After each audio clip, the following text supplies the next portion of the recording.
"Jamie, it's me. Your dad," the man at my doorstep said, his voice trembling like he wasn't sure if I'd slam the door or let him in. I stood frozen, my hand gripping the doorknob so tightly I could feel the metal digging into my skin. It had been 20 years since I'd last seen him, 2 decades since he packed his bags and left us behind. And now here he was, standing on my porch like he had any right to be there. "My name is Jamie Gardner. I'm 30 years old and I'm an engineer. For as long as I can remember, my life has been about solving problems, calculating angles, balancing loads, figuring out what works and what doesn't. But the one thing I could never figure out was why my dad left us when I was 10 years old. My mom, Carolina, worked herself to the bone to keep us fed and housed after he walked out. My brother Stan struggled with depression, and my sister Juliet grew up way too fast trying to fill in the gaps. And me? I built walls, buried the pain, and told myself we didn't need him. Until now." "Why are you here?" I asked, my voice colder than I expected. He looked at me, his face weathered and lined, and for a moment, he almost seemed ashamed. But then he let out a sigh and stepped back, as if he was trying to gather himself. "Jamie, I just want to talk. To explain," he said, his hands fidgeting nervously.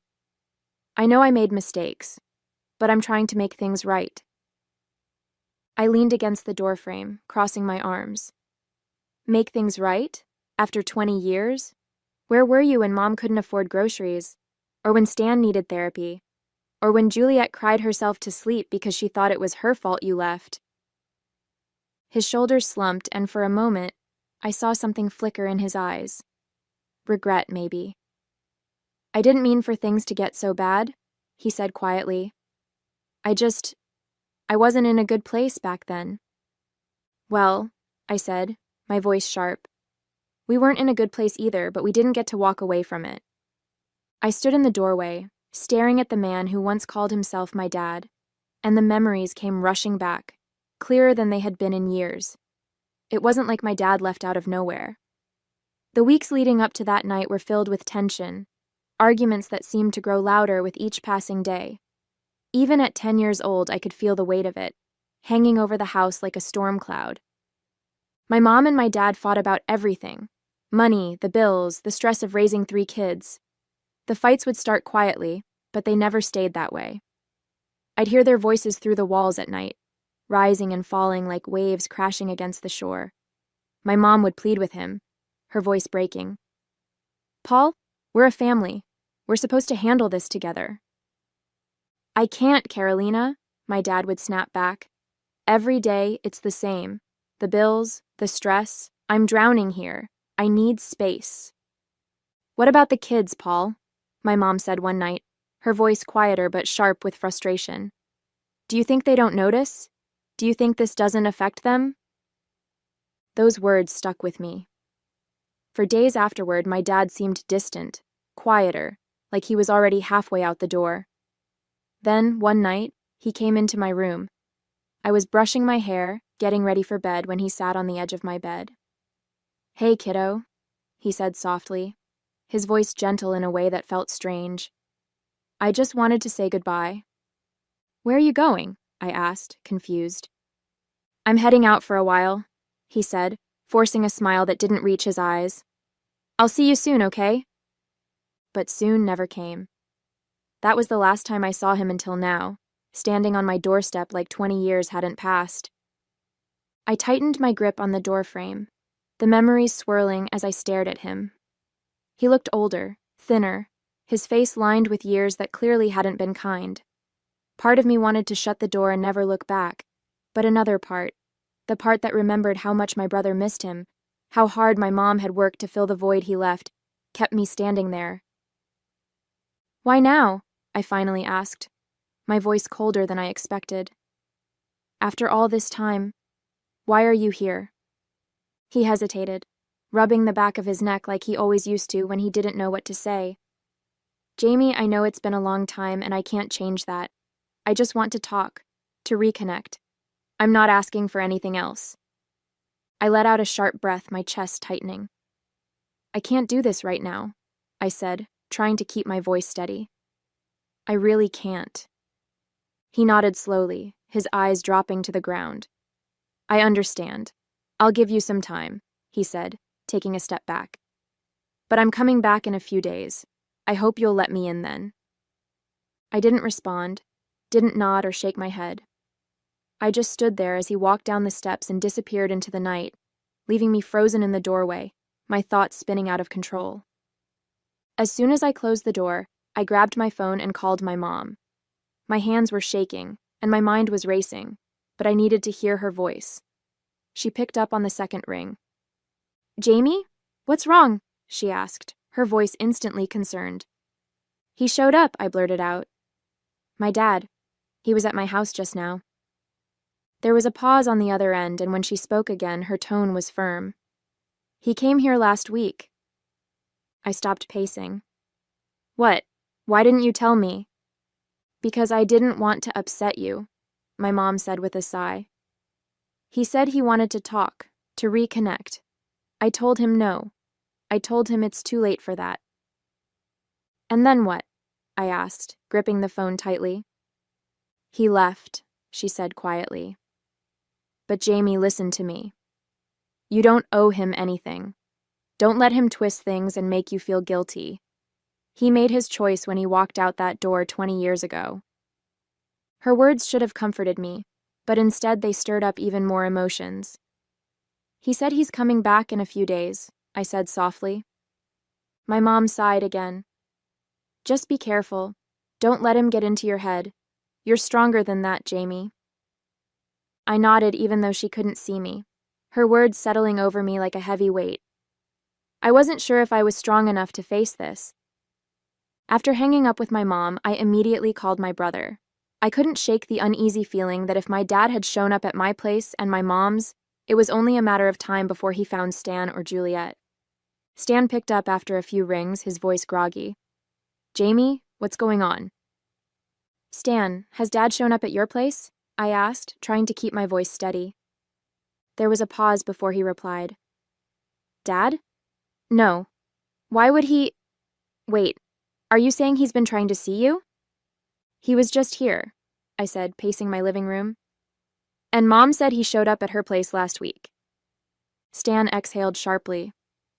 "No, he hasn't come here, but... God, Jamie, just hearing that makes me feel sick. I don't know what I'd do if I saw him. What does he even want?" "He says he wants to reconnect," I muttered, the words tasting bitter as I said them. "Reconnect?" Stan scoffed, his tone sharp. "Where was he when we needed him? He doesn't get to just come back and pretend we're a family." I swallowed hard and ended the call, dialing Juliet next. She answered almost immediately. "Hey, Jamie, what's up?" "Juliet, has Dad come to your place?" I asked quickly. She sounded surprised. "No, why? Did he come to yours?" "Yes, and Mom's too," I said. "I'm worried he might show up at your door next." "Well, if he does, he won't get far," Juliet said, her voice hard. "I don't have anything to say to him. He lost that right a long time ago." Her words lingered even after we hung up, and I felt the weight of their reactions pressing down on me. My dad hadn't reached them yet, but it was clear that if he did, he wouldn't find the welcome he was looking for. A few days later, my phone buzzed with a text from Stan. It was short, but the words hit me like a ton of bricks. "Can we talk? It's about Dad." I sighed, already bracing myself for whatever this was going to be. When I called him, he answered right away. "Jamie, I know this is going to sound crazy, but I think we should meet him. Just once. All of us," he said, his voice shaky. "Stan, are you serious?" I asked, my frustration bubbling up. "You really think one meeting is going to fix 20 years of nothing?" "No," he admitted. "I don't think it'll fix anything. But I can't stop thinking about it, about him, about all the questions I have." He paused, and I could hear the strain in his voice. I need some kind of closure, Jamie. Don't you?" I didn't respond right away. Instead, I asked, "Did you call Mom? Juliet?" "I did," he said quietly. "Mom said no. Juliet said hell no, but I'm asking you because I don't think I can face him alone. Please, Jamie, just one meeting. If it's terrible, we never have to see him again. I closed my eyes, his words swirling in my head. I didn't know if I had it in me to sit across from my dad and listen to whatever excuse he had for abandoning us. But hearing the pain in Stan's voice made it harder to flat out refuse. Let me think about it, I said finally, my voice tight. I'll call you back. Okay, he said softly. Thank you. As I hung up, I stared at my phone, torn between anger, guilt, and the tiniest sliver of curiosity. Did I owe Stan this? Or was this just another chance for my dad to hurt us all over again? A few evenings later, we all gathered at my mom's house. The air was thick with tension as we sat in the living room. My mom was in her favorite armchair, her expression calm but firm. Juliet sat on the couch, her arms crossed tightly, making it clear she had already made up her mind. Stan sat across from her, leaning forward with his elbows on his knees, clearly trying to convince himself this meeting would go well. I stayed quiet, perched on the edge of the love seat, unsure where this was all heading. Stan cleared his throat. Look, I know this is a hard topic for all of us, but I've been thinking about it, and I feel like we should meet him, just once, hear him out. My mom shook her head, her lips pressed into a thin line. Stan, I understand why you feel that way, but I can't do it. I've made my peace with the fact that your dad walked out on us, and I don't need to rehash it with him now. Juliet scoffed, glaring at Stan. Mom's right. He doesn't deserve the time of day from any of us. He abandoned us, Stan. Why do you even want to see him? Stan straightened up, frustration flashing across his face. Because I need to know why, Juliet. Why he left, why he thought we weren't worth staying for. You might not care, but I do. I need to hear it, even if it's a lie. My mom sighed, her face softening. Stan, I understand that this is something you need to do, but don't expect him to give you the answers you're looking for. People like him, they don't always tell the truth. I glanced at Juliet, whose face was set in stone. I'm not going, she said firmly. And honestly, I don't think either of you should. But if you're determined to put yourself through that, don't say I didn't warn you. Stan turned to me, his eyes pleading. Jamie, what about you? Will you come with me? I don't want to face him alone. I hesitated, glancing at my mom, whose gaze was heavy with worry. Finally, I nodded. I'll go, I said quietly. But only to make sure he doesn't try to pull anything. We go, we listen, and if he steps out of line, we're done. Agreed? Stan nodded, relief washing over his face. My mom sighed again, her voice soft but firm. Be careful, you two. Don't let him get into your heads. He's good at that. Juliet didn't say another word, just shook her head in frustration. I couldn't tell if we were making a mistake, but one thing was clear. This wasn't going to be easy. That evening, just as I was finishing cleaning up after dinner, there was a knock at the door. When I opened it, my dad stood there again, his shoulders hunched as if he expected me to slam the door in his face. Jamie, he said softly, his eyes searching mine. I know I shouldn't have come again, but I really need to talk. Just one chance, that's all I'm asking. I crossed my arms, leaning against the doorframe. You can't keep showing up like this, I said, trying to keep my frustration in check. But fine, we'll meet. Saturday afternoon, Brookside Park, 2:00. It'll be me and Stan. Mom and Juliet aren't coming. He blinked, clearly surprised but nodding quickly. Okay, that's fine, I understand. I'll be there. Good, I said firmly. But let's be clear, this isn't a reunion, it's a conversation. We'll hear what you have to say, but that's it.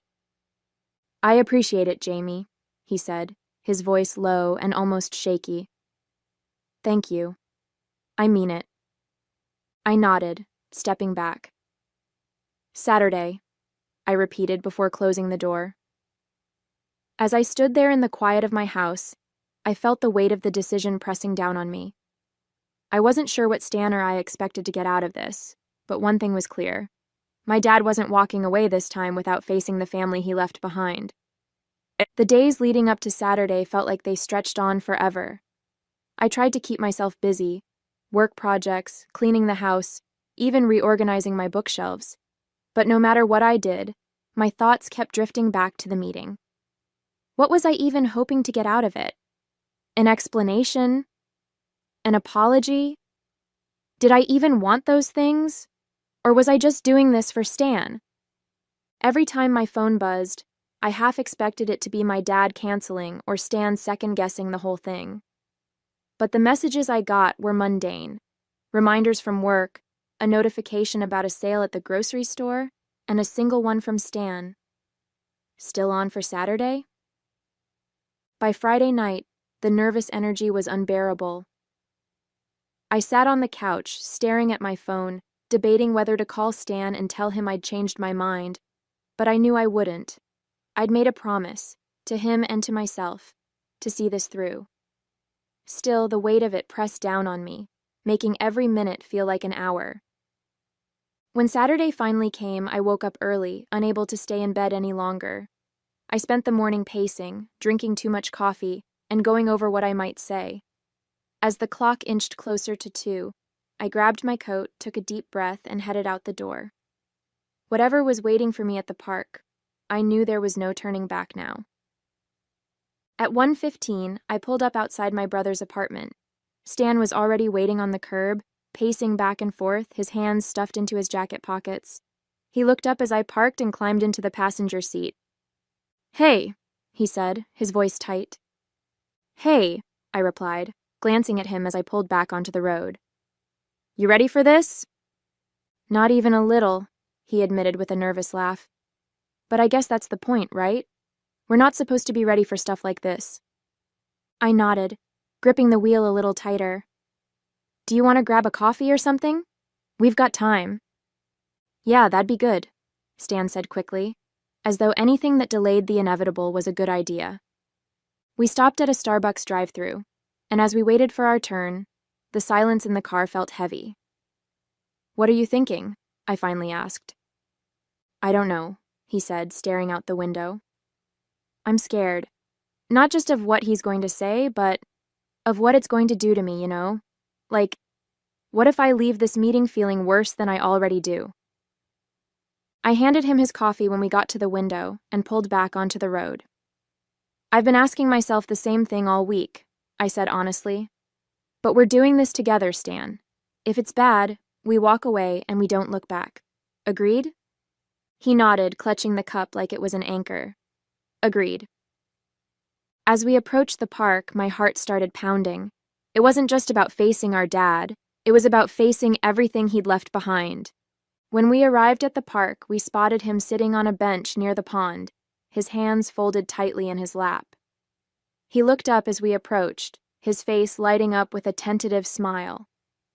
Stan and I exchanged a glance, and without saying a word, we walked over and sat down on the bench across from him.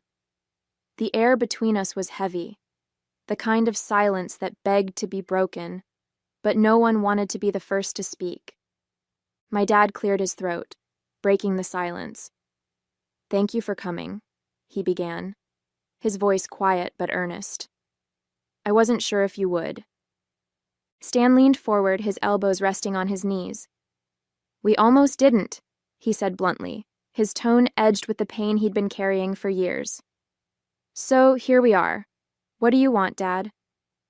Our dad winced at the word dad, like he wasn't sure he still had the right to hear it. "I don't want anything except a chance to explain," he said, his hands fidgeting in his lap. "I know I hurt all of you. I know I let you down in ways I can never take back, but I want you to understand that it wasn't because I didn't love you." I shook my head, my jaw tightening. "Then what was it? Because from where I'm sitting, it sure felt like you didn't." He looked at me, his eyes heavy with something that might have been regret. "I was drowning, Jamie. I felt like I was failing at everything. Work, being a husband, being a father. I thought if I left, it would be better for all of you. That I was the problem." Stan's voice cracked as he cut in. Better? You thought leaving us with nothing, making Mom work herself into the ground was better? Do you have any idea what that did to us? My dad's shoulders slumped, and he looked down at his hands. I know it doesn't make sense now. I was selfish. I thought I was doing you a favor by staying away. A favor? I said, my voice rising. Mom couldn't pay the rent, Stan needed therapy, and Juliet cried herself to sleep for months. That was your idea of a favor? He swallowed hard, his eyes glistening. I was wrong. I see that now. And I'm not asking for forgiveness. I know I don't deserve it. But I wanted the chance to tell you that I'm sorry. Stan let out a bitter laugh, sitting back on the bench. Sorry doesn't fix anything. Sorry doesn't make up for 20 years of nothing. I felt a lump rise in my throat, my own anger swirling with the pain I'd tried to bury for so long. You know what's hard about this? I said, my voice shaking. It's that we didn't have a choice. We couldn't leave. We had to stay and deal with everything you walked away from. And now you're here acting like showing up is some kind of redemption. It's not. My dad nodded slowly, tears slipping down his cheeks. I know, but I couldn't go another day without at least trying to tell you that I'm sorry. I've thought about all of you every single day. Stan stood abruptly, his voice trembling. Well, we didn't have the luxury of just thinking about you. We had to live it, Dad. I stayed seated, my hands clenched in my lap, watching the man who had shaped so much of my life through his absence. The silence stretched on, the weight of everything unsaid pressing down on all of us. The conversation continued, but it felt like we were running in circles. My dad kept saying how sorry he was, how he regretted every decision that led him to leave. Stan fired back with sharp words about how his absence had torn us apart, and I sat there, feeling the cracks in my own resolve widen with every word. I don't know what you expect from us, I said finally, cutting through the tension. Do you think hearing sorry is going to change anything? We've lived 20 years without you. We figured it out. We don't need you now. My dad's face crumpled, but I kept going, my voice steady despite the weight of my words. You weren't there when we needed you. Not for Mom, not for Stan, not for Juliet, not for me. And now you want to come back, but it's too late. Stan exhaled sharply and glanced at me, his eyes filled with the same mix of emotions I felt: anger, sadness, and finally, understanding. He nodded almost imperceptibly, and in that moment, we both realized the truth. This was over. Our lives had moved on without our dad, and nothing he said or did now could change that. Dad, Stan said, his voice quieter now. I wanted this meeting because I thought it might give me some kind of closure, but the truth is I don't need anything from you anymore. We've already closed that chapter, whether you were ready for it or not. I looked at my dad, who seemed smaller than ever, his shoulders slumped and his hands trembling. I don't hate you, I said softly, surprising myself. But there's no place for you in our lives anymore.